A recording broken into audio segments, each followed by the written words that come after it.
long time ago, they came to us with treaties.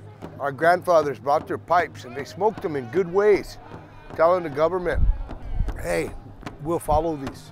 Native American people, we never asked to be put on reservations. We never asked for any of these things. But today we're asking not to let this snake come through our country. That's all about us being together as one. Not only as cowboys and Indians, but as Americans. I'm out here with the Cowboy and Indian Alliance for our Reject and Protect event that opens today and will be here all week until the 26th. We come to DC to send a very clear message that we are united in this movement. We are still writing letters, we are still commenting on things.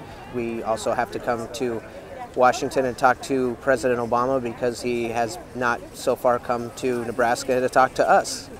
Well, I'm here to support the neighbors to the north who don't want the pipeline across their land, and I'm here to bring some awareness that part of the pipeline's already been built because it went across my land. It has brought an awareness to me of the travesty of what has been happening to the Native Americans for years and years, because my land is being taken from me now, and I now understand how unfair that is.